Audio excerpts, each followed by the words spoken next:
प्रेम से बोलिए शनि महाराज की जय। प्यारे भक्तगणों, आज आप सभी श्रवण करेंगे शनि भगवान की महिमा व कथा। शनिवार के दिन जो भक्त इन कथाओं को श्रद्धा पूर्वक प्रसन्नचित मन से पूरा श्रवण करता है, शनि महाराज उसके सभी कष्टों को हर लेते हैं, सभी मनोकामना को पूर्ण करते हैं। आइए प्यारे भक्तगणों, हम श्रवण करते हैं कथा। अगर आपको अच्छी लगे तो वीडियो को शेयर करना ना भूलें और कमेंट बॉक्स में शनि महाराज की जय अवश्य लिखिएगा। प्रेम से बोलिए शनि महाराज की जय हो। एक समय स्वर्ग लोक में सबसे बड़ा कौन, ये प्रश्नों को लेकर नव ग्रहों में वाद विवाद हो गया। विवाद इतना बढ़ा कि परस्पर भयंकर युद्ध की स्थिति बन गई। निर्णय के लिए सभी देवता देवराज इंद्र के पास पहुंचे और बोले, हे देवराज, आपको निर्णय करना होगा कि हम में से सबसे बड़ा कौन है। देवताओं का प्रश्न सुनकर देवराज इंद्र उलझन में पड़ गए। इंद्र बोले, मैं इस प्रश्न का उत्तर देने में असमर्थ हूँ। हम सभी पृथ्वी लोक में उज्जैनी नगरी में राजा विक्रमादित्य के पास चलते हैं। देवराज इंद्र सहित सभी ग्रह यानी कि सभी देवता उज्जैनी नगरी पहुंचे। महल में पहुंचकर जब देवताओं ने उनसे अपना प्रश्न पूछा तो राजा विक्रमादित्य भी कुछ देर के लिए परेशान हो उठे, क्योंकि सभी देवता अपनी अपनी शक्तियों के कारण महान थे। किसी को भी छोटा बताना या बड़ा कह देना उनके क्रोध के प्रकोप से भयंकर हानि पहुंच सकती थी। अचानक राजा विक्रमादित्य को एक उपाय सूझा और उन्होंने विभिन्न धातुओं जैसे स्वर्ण, रजत, कांसा, ताम्र, शीशा, रांगा, जस्ता, अब्रक व लोहे के 9 आसन बनवाए। धातुओं के गुण के अनुसार सभी आसनों को एक दूसरे के पीछे रखकर उन्होंने देवताओं को अपने अपने सिंहासन पर बैठने को कहा। देवताओं के बैठने के बाद राजा विक्रमादित्य ने कहा, आपका निर्णय तो स्वयं हो गया।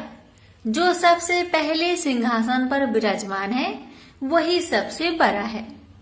राजा विक्रमादित्य के निर्णय को सुनकर शनि देवता ने सबसे पीछे आसन पर बैठने के कारण अपने को छोटा जानकर क्रोधित होकर कहने लगे, राजा विक्रमादित्य, तुमने मुझे सबसे पीछे बैठाकर मेरा अपमान किया है।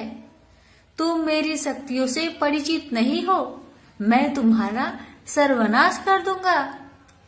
शनि ने कहा, सूर्य एक राशि पर 1 महीने, चंद्रमा 2.25 दिन, मंगल 1.5 महीने, बुध और शुक्र 1 महीने, बृहस्पति 13 महीने रहते हैं। लेकिन मैं किसी राशि पर 7.5 वर्ष तक रहता हूँ। बड़े बड़े देवताओं को मैंने अपने प्रकोप से पीड़ित किया है। राम को 7.5 के कारण ही वन में जाकर रहना पड़ा और रावण को 7.5 के कारण ही युद्ध में मृत्यु का शिकार बनना पड़ा। राजा, अब तू भी मेरे प्रकोप से नहीं बच सकता। इसके बाद अन्य ग्रहों के देवता तो प्रसन्नता के साथ चले गए, परंतु शनि भगवान बड़े क्रोध के साथ वहां से विदा हुए। राजा विक्रमादित्य पहले की तरह ही न्याय करते रहे। उनके राज्य में सभी स्त्री पुरुष बहुत आनंद से जीवन यापन कर रहे थे। कुछ दिन ऐसे ही बीत गए। उधर शनि देवता अपने अपमान को भूल नहीं पाए थे। विक्रमादित्य से बदला लेने के लिए एक दिन शनि भगवान ने घोड़े के व्यापारी का रूप धारण किया और बहुत से घोड़ों के साथ उज्जैनी नगरी पहुंचे। राजा विक्रमादित्य ने राज्य में किसी घोड़े के व्यापारी की आने का समाचार सुना तो आपने अश्वपाल को कुछ घोड़े खरीदने के लिए भेजा। घोड़े बहुत कीमती थे। अश्वपाल ने जब वापस लौटकर इस संबंध में बताया तो राजा विक्रमादित्य ने स्वयं आकर एक सुंदर व शक्तिशाली घोड़े को पसंद किया। घोड़े की चाल देखने के लिए राजा उस घोड़े पर सवार हुए तो वह घोड़ा बिजली की गति से दौड़ पड़ा। तेजी से दौड़ता घोड़ा राजा को दूर एक जंगल में ले गया और फिर राजा को वहां गिराकर जंगल में कहीं गायब हो गया। राजा अपने नगर को लौटने के लिए जंगल में भटकने लगा, लेकिन उन्हें लौटने का कोई रास्ता नहीं मिला। राजा को भूख प्यास लगाई। बहुत घूमने पर उसे एक चरवाहा मिला। राजा ने उससे पानी मांगा। पानी पीकर राजा ने उस चरवाहे को अपनी अंगूठी दे दी। फिर उससे रास्ता पूछकर वह जंगल से निकलकर पास के नगर में पहुंचा। राजा ने एक सेठ की दुकान पर बैठकर कुछ देर आराम किया। उस सेठ ने राजा से बातचीत की तो राजा ने उसे बताया कि मैं उज्जैनी नगरी से आया हूँ। राजा के कुछ देर दुकान पर बैठने से सेठ जी की बहुत बिक्री हुई। सेठ ने राजा को बहुत भाग्यवान समझा और खुश होकर उसे अपने घर भोजन के लिए ले गया। सेठ के घर में सोने का एक हार खूंटी पर लटका हुआ था। राजा को उस कमरे में छोड़कर सेठ कुछ देर के लिए बाहर गया। तभी एक आश्चर्यजनक घटना घटी। राजा को देखते ही देखते सोने के उस हार को खूंटी ने निकल गई। सेठ ने कमरे में लौटकर हार को गायब देखा तो चोरी का संदेह राजा पर किया, क्योंकि उस कमरे में राजा ही अकेले बैठा था। सेठ ने अपने नौकरों से कहा कि इस परदेसी को रस्सियों से बांधकर नगर के राजा के पास ले चलो। राजा ने विक्रमादित्य से हार के बारे में पूछा तो उन्होंने बताया कि मेरे आंखों के ही सामने खूंटी ने उस हार को निगल लिया था। विक्रमादित्य की बात को सुनकर राजा बहुत क्रोध से भर गए। उन्हें लगा विक्रमादित्य झूठ कह रहे हैं, इसलिए राजा ने क्रोधित होकर चोरी करने के अपराध में विक्रमादित्य के हाथ पांव काटने की आदेश दे दिया। राजा विक्रमादित्य के हाथ पांव काटकर उसे नगर के सड़क पर छोड़ दिया गया। कुछ दिन बाद एक तेली उसे उठाकर अपने घर ले गया और उसे अपने कोल्हू पर बैठा दिया। राजा आवाज देकर बैलों को हाँकता रहता। इस तरह तेली का बैल चलता रहा और राजा को भोजन मिलता रहा। शनि देव के प्रकोप के साधे साथी पूरी होने पर वर्षा ऋतु प्रारंभ हुई। राजा विक्रमादित्य एक रात मेघ मल्हार गा रहे थे कि तभी नगर के राजा की लड़की राजकुमारी मोहिनी रथ पर सवार उस तेली के घर के पास से गुजर रही थी। उसने मेघ मल्हार सुना तो उसे बहुत अच्छा लगा और दासी को भेजकर गाने वाले को बुला लाने को कहा। दासी ने लौटकर राजकुमारी को अपंग राजा के बारे में सब कुछ बता दिया। राजकुमारी उसके मेघ मल्हार से बहुत मोहित हुई थी, अतः उसने सब कुछ जानकर भी अपंग राजा से विवाह करने का निश्चय कर लिया। राजकुमारी ने अपने माता पिता से जब यह बात कही तो वे हैरान रह गए। रानी ने मोहिनी को समझाया, बेटी तेरे भाग्य में तो किसी राजा की रानी होना लिखा है, फिर तू उस अपंग से विवाह करके अपने पांव पर कुल्हाड़ी क्यों मार रही हो। राजकुमारी ने अपनी जिद्दी नहीं छोड़ी। अपनी जिद्दी पूरी करने के लिए उसने भोजन करना तक छोड़ दिया और प्राण त्याग देने का निश्चय कर लिया। आखिर राजा रानी को विवश होकर अपंग विक्रमादित्य से राजकुमारी का विवाह करना पड़ा। विवाह के बाद राजा विक्रमादित्य और राजकुमारी तेली के घर रहने लगे। उसी रात सपने में शनि भगवान ने राजा से कहा, राजा तुमने मेरा प्रकोप देख लिया, मैंने तुम्हें अपने अपमान का दंड दिया है। राजा ने शनि भगवान से हाथ जोड़कर क्षमा प्रार्थना की कि हे भगवान, आपने जितना दुख मुझे दिया अन्य किसी को ना देना। शनि भगवान ने कुछ सोचकर कहा, राजा मैं तुम्हारी प्रार्थना स्वीकार करता हूँ। जो कोई स्त्री पुरुष मेरा पूजा करेगा, शनिवार को व्रत करके मेरी व्रत कथा सुनेगा, उस पर मेरी अनुकंपा सदा बनी रहेगी। प्रातःकाल राजा विक्रमादित्य की नींद खुली तो उसने अपने हाथ पांव देखकर राजा को बहुत खुशी हुई। उसने मन ही मन शनि भगवान को प्रणाम किया। राजकुमारी भी राजा के हाथ पांव सही सलामत देखकर आश्चर्य में डूब गई। तब राजा विक्रमादित्य ने अपना परिचय देते हुए शनि भगवान की प्रकोप की सारी कहानी सुनाई। सेठ को जब इस बात का पता चला तो दौड़ता हुआ तेली के घर पहुंचा और राजा के चरणों में गिरकर क्षमा मांगने लगा। राजा ने उसे क्षमा कर दिया, क्योंकि यह सब तो शनि भगवान के प्रकोप से हुआ था। सेठ राजा को अपने घर ले गया और उसे भोजन कराया। भोजन करते समय वहाँ एक अनोखी घटना घटी। सबके देखते देखते उस खुटी ने हार को उगल दिया। सेठ जी ने अपनी बेटी का विवाह भी राजा के साथ कर दिया और बहुत से स्वर्ण आभूषण, धन आदि देकर राजा को विदा किया। राजा विक्रमादित्य राजकुमारी मोहिनी और सेठ के साथ उज्जैनी पहुंचे तो नगरवासियों ने हर्ष से उनका स्वागत किया। अगले दिन राजा विक्रमादित्य ने पूरे राज्य में घोषणा कराई कि शनिदेव सब देवों से सर्वश्रेष्ठ हैं। प्रत्येक स्त्री पुरुष शनिवार का उनको व्रत करे और व्रत कथा अवश्य सुने। राजा विक्रमादित्य की घोषणा से शनिदेव बहुत प्रसन्न हुए। शनिवार का व्रत करने और व्रत कथा सुनने के कारण सभी लोगों की मनोकामनाएं शनिदेव की अनुकंपा से पूरी होने लगी। सभी लोग आनंद पूर्वक रहने लगे। प्रेम से बोली शनि महाराज की जय।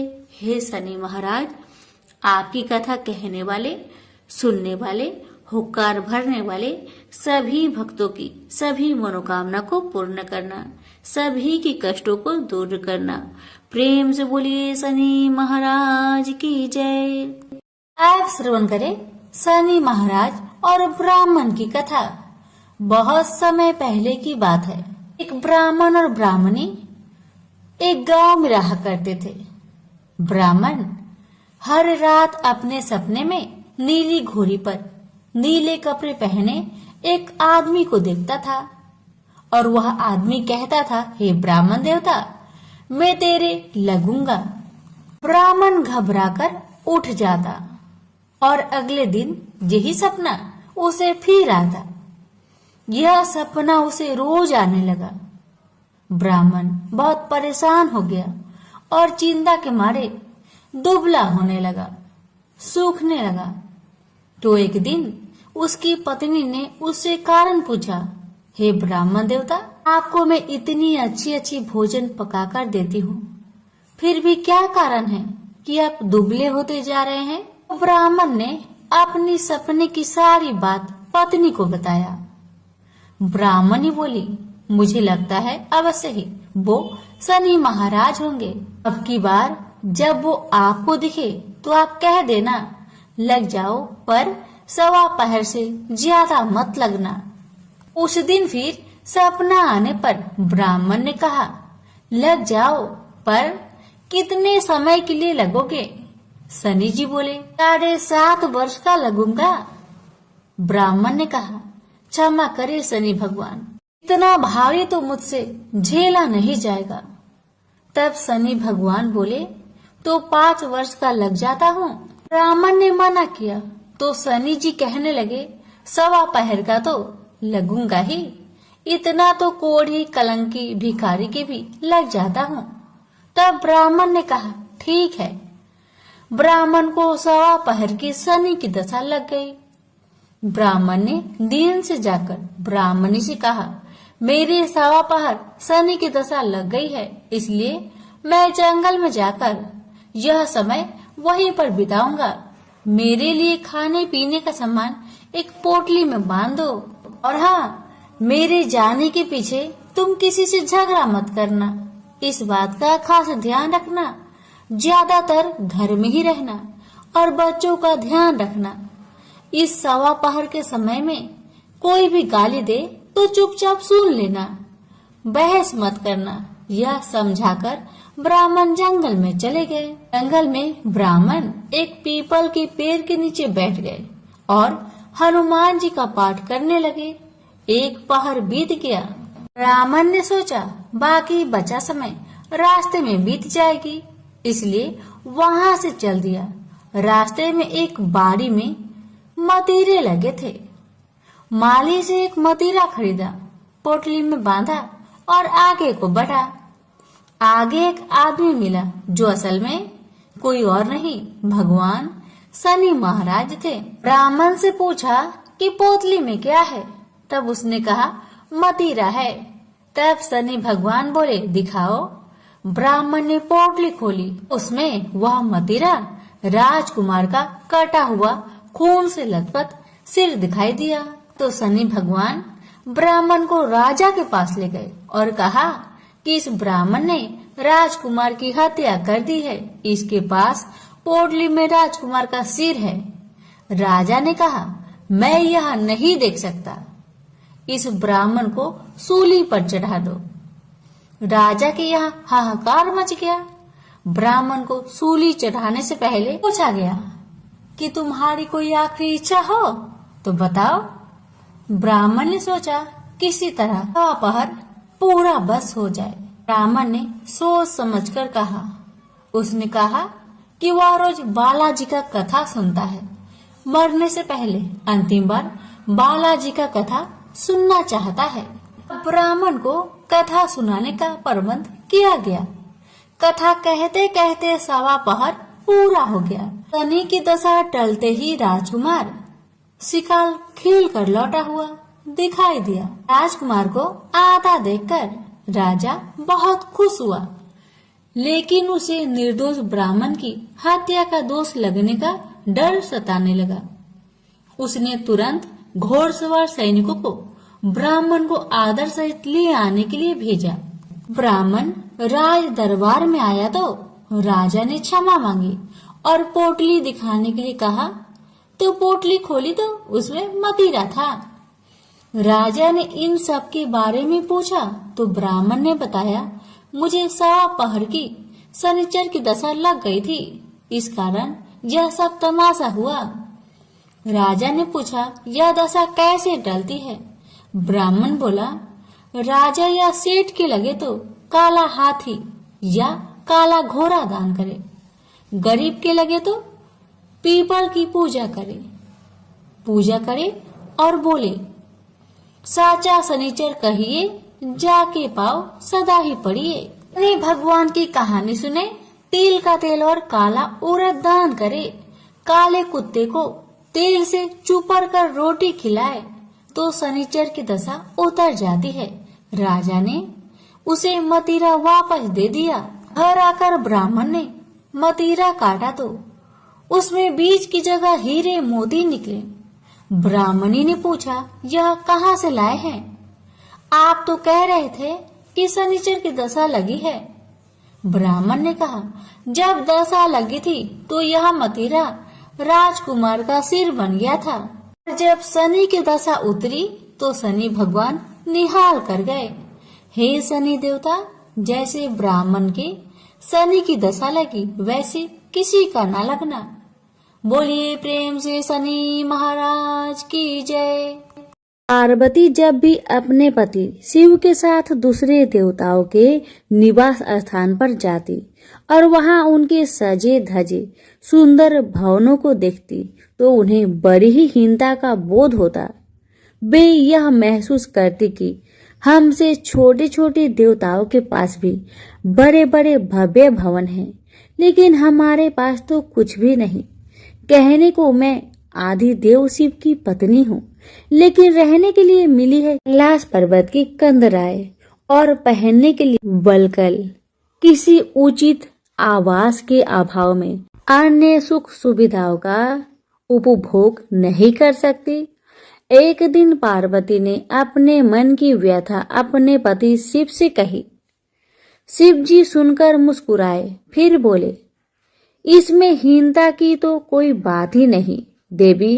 प्रत्येक व्यक्ति की अपनी अपनी जीवन शैली होती है। हमारी जीवन शैली यही है, हम अपनी इस शैली को हीन क्यों समझे। अन्य देवगण प्रकृति से बहुत दूर है, जबकि हम प्रकृति की गोद में निवास करते हैं। यह तो हमारे लिए गौरव की बात है, हीनता की नहीं। शिव के तर्कों से पार्वती संतुष्ट नहीं हुई और बोली, मुझे आपकी ये बातें समझ में नहीं आती देव। मुझे तो अपना एक आवास चाहिए, बहुत ही भव्य और सुख सुविधा से पूर्ण। शिव ने अपनी सहज मुस्कान से साथ उत्तर दिया, इसमें क्या मुश्किल है देवी। मैं अभी विश्वकर्मा को बुलवा देता हूँ, उनसे जैसा चाहो वैसा आवास बनवा लो। विश्वकर्मा को बुलाया गया। पार्वती ने आदेश दिया, हमारे लिए ऐसा भव्य बनाओ जैसे विश्व में कहीं ना हो। विश्वकर्मा ने आदेश स्वीकार किया। निर्माण कार्य प्रारंभ हो गया। कुछ ही समय में पार्वती की इच्छा अनुसार भव्य भवन तैयार हो गया। अपने भवन को देखकर पार्वती अति प्रसन्न हुई। गृह प्रवेश की तैयारी होने लगी।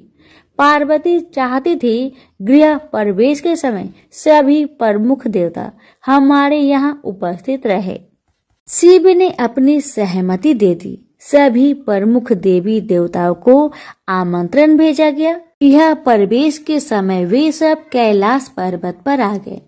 उन्होंने पार्वती के भव्य भवन की भूरी भूरी प्रशंसा की, लेकिन विश्वनेत्री ब्रह्मा खामोश रहे। जब सब देवी देवता जाने लगे तो पार्वती ने ब्रह्मा जी से पूछा, देव क्या आपको यह आवास पसंद नहीं आया। ब्रह्मा जी ने आश्चर्य व्यक्त करते हुए पार्वती से ही प्रश्न किया, देवी मैंने कब ऐसा कहा।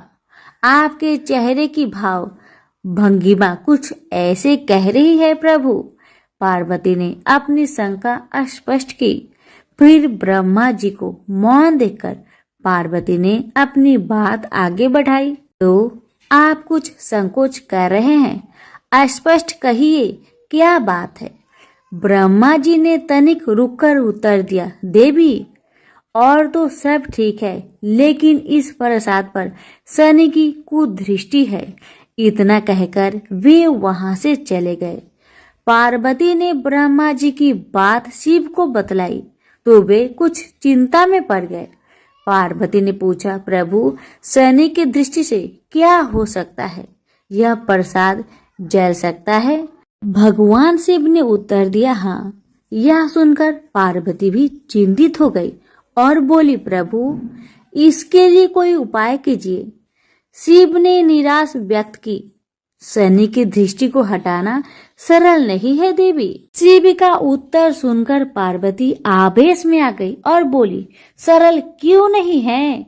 आप अभी शनि लोक जाइए और शनि देव से कहिए कि वह हमारे प्रसाद से अपनी कुदृष्टि हटा ले। यदि वह मान जाए तो आप तत्काल उसे कोई वरदान दे दीजिएगा, और यदि न माने तो आप अपना डमरू जोर से बजा दीजिएगा। मैं स्वयं अपने प्रसाद को आग लगा दूंगी।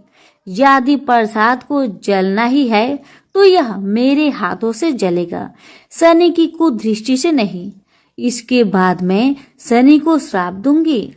पार्वती की इच्छा अनुसार शिव शनि लोक गए। वहां शनि देव ने उनकी अभ्यर्थना की और आदर के साथ आसन पर बैठाया। आसन ग्रहण करने के बाद शिव ने अपने आने का प्रयोजन बताया। देवी पार्वती ने जो प्रसाद बनवाया है उस पर तुम्हारी कुदृष्टि है, अतः वे चाहती है कि तुम उधर से अपनी कुदृष्टि हटा लो। शनि देव ने करवध होकर निवेदन किया, आप निश्चिंत रहे देव। माता पार्वती के प्रसाद पर कुदृष्टि डालने का मैं दुस्साहस नहीं कर सकता। शनि से आश्वासन पाकर शिव प्रसन्न हो गए। शनि, मैं तुमसे प्रसन्न हूँ, तुम जो चाहे वर मांग सकते हो, भोलेनाथ ने कहा।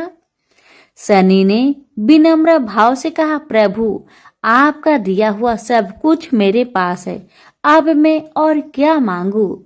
हाँ, एक इच्छा अवश्य है, वह है आपका तांडव नृत्य देखने की। बहुत दिन हो गए उसे देखे हुए, आप अपना नृत्य दिखला सके तो कृपा होगी। शनि का यह अनुरोध शिव को अच्छा लगा। उन्होंने तत्काल अपना डमरू उठा लिया और लगे नृत्य करने।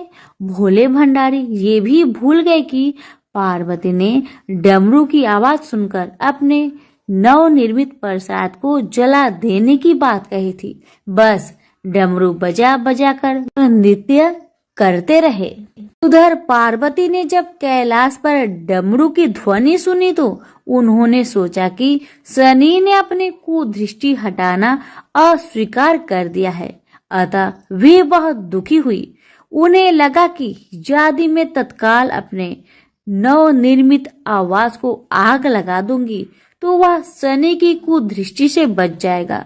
अतः उन्होंने स्वयं ही अपने प्रसाद में आग लगा दी। वह धू धू करके जल उठा।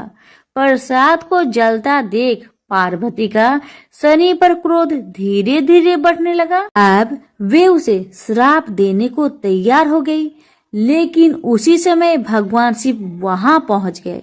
उन्होंने प्रसाद को जलते देखा तो वे आश्चर्यचकित रह गए।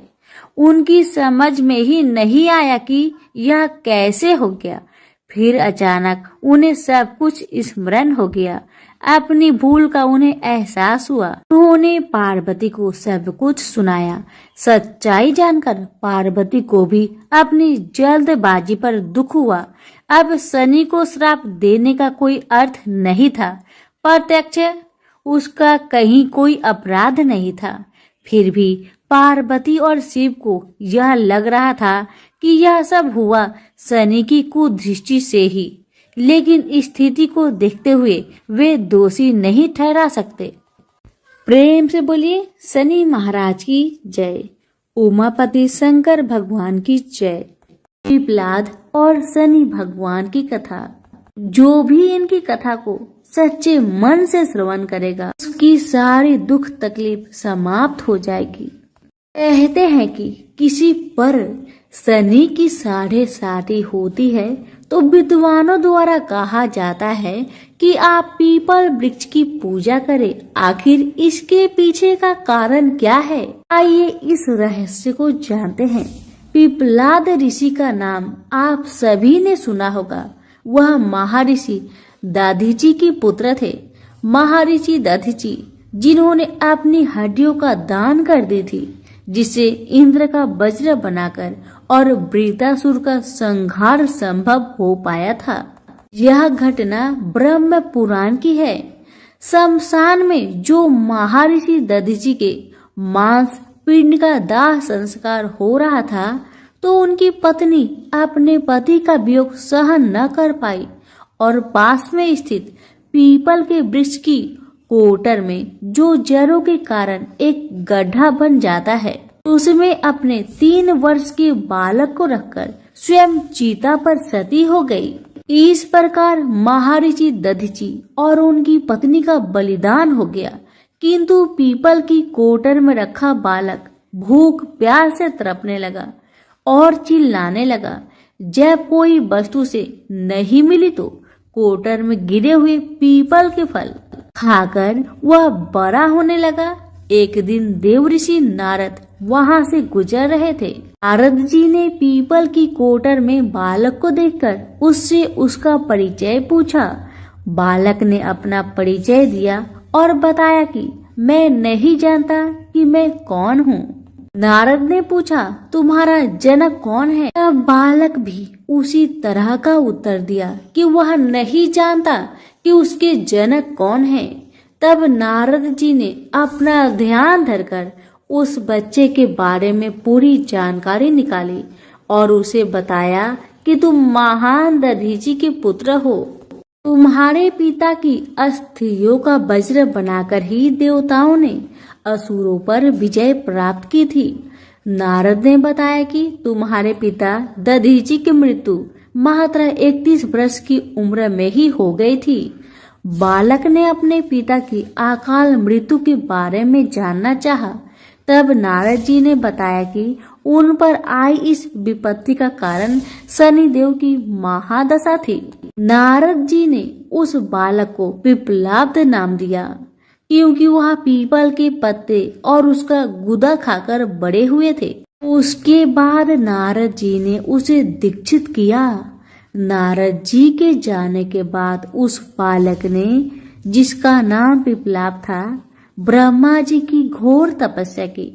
ब्रह्मा जी ने जब बालक से वर मांगने के लिए कहा तो पिप्पलाद ने अपने दृष्टि मात्र से किसी को भी जलाने की शक्ति मांगी। ब्रह्मा जी ने उसे वरदान दे दिया। ब्रह्मा जी के वरदान के बाद पिप्पलाद ने सबसे पहले शनि देव का आह्वान किया और उन्हें अपने सामने प्रस्तुत किया। सामने पाकर उन्होंने शनि देव को भस्म करना शुरू कर दिया। शनि देव शरीर से जलने लगे। ब्रह्मांड में कोलाहल मच गया। सूर्य पुत्र शनि की रक्षा के लिए सारे देवता विफल प्रतीत हो रहे थे। सूर्य ने अपनी आंखों के सामने अपने पुत्र को जलता हुआ देखा।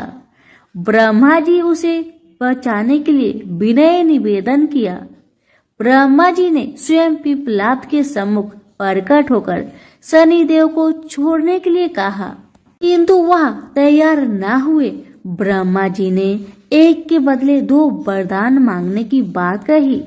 अब पिप्पलाद ने खुश होकर 2 वरदान मांगे। पहला, जन्म से 5 वर्ष तक किसी भी बालक की कुंडली में शनि उसको कारक नहीं होगा।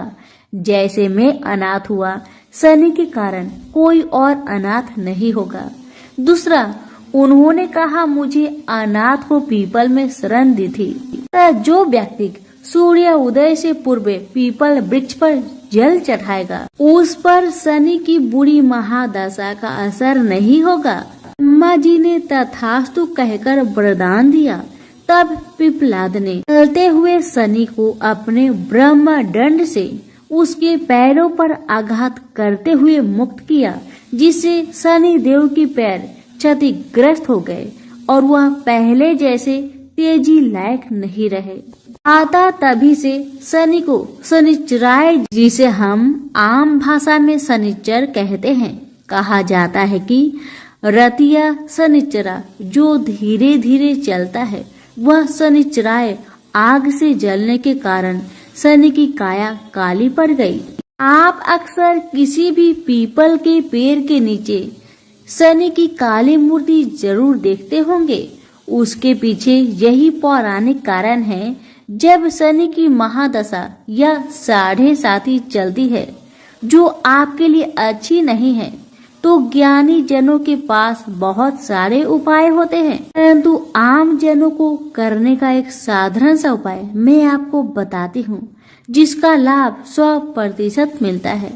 आपको सुबह उठना है, सूर्य उदय से पूर्व नहा धोकर पीपल के वृक्ष को जल देना है, उसके साथ चक्कर लगाने हैं और 7 चक्कर लगाने के बाद इस मंत्र को हिंदी में बोलना है। आपको कहना है कि जिस तरह से आपने पिप्पलाद ऋषि की रक्षा की थी, ठीक उसी तरह मेरी भी रक्षा करें, और आप पाएंगे कि कुछ ही दिनों में आपकी जिंदगी में शनि के बुरे प्रभाव कम होते जा रहे हैं। प्रेम से बोलिए शनि भगवान की जय।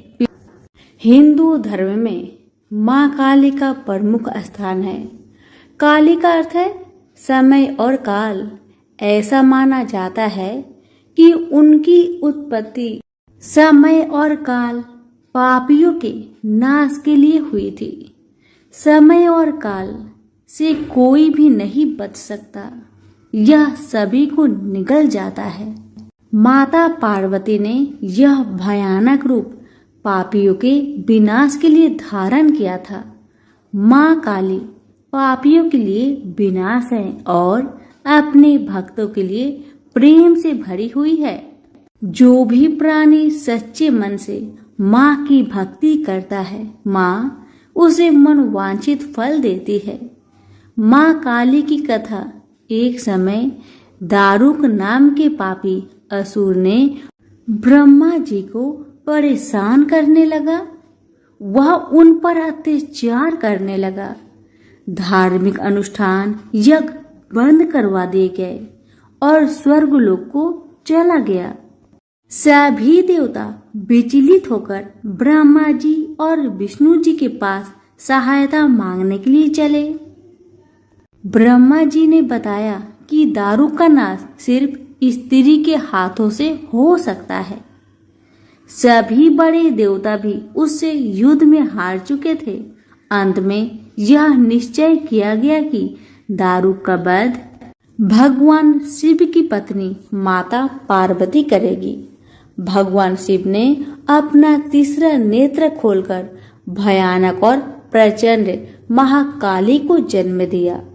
उनका शरीर काले रंग का था और माँ काली के माथे पर तीसरा नेत्र और चंद्र रेखा भी, उनके हाथों में त्रिशूल और कई प्रकार के अस्त्र शस्त्र थे।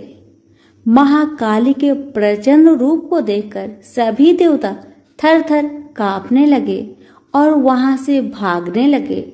युद्ध में दारुक महाकाली से पराजित हुआ और इस तरह उस दुष्ट का अंत हुआ।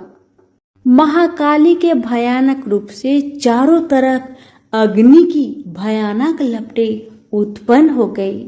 महाकाली के क्रोध को सिर्फ भगवान शंकर ही रोक सकते थे, इसलिए उन्होंने एक बालक का अवतार लिया। भगवान शिव शमशान पहुंचे और वहां बालक के रूप में लेटकर रोने लगे। छोटा बालक को देखकर महाकाली का क्रोध शांत हो गया। उनके हृदय में ममता भावना जागृत हो गई। उन्होंने शिव रूपी उस छोटे बालक को उठा लिया और अपने स्तनों से दूध पिलाने लगी। इस प्रकार से शिव जी ने उनके क्रोध को पी लिया। इस प्रकार महाकाली का भयानक और प्रचंड क्रोध शांत हुआ। उसके बाद महाकाली मूर्छित हो गई। उन्हें होश में लाने के लिए भगवान शिव ने तांडव नृत्य किया। होश में आने पर वह पुनः माता पार्वती के रूप में आ चुकी थी। माता पार्वती भगवान शिव का नृत्य देखकर नृत्य करने लगी, जिसके कारण उन्हें योगिनी का नाम से भी पुकारा जाता है। इसके अलावा महाकाली ने महिषासुर, चंडमुंड, रक्तबीज, शुभ निशुभ जैसे राक्षसों का व्रत किया था। इसलिए 10 महाविद्याओं में से महाकाली प्रथम महाविद्या है। प्रेम से बोलिए माँ काली की जय हो।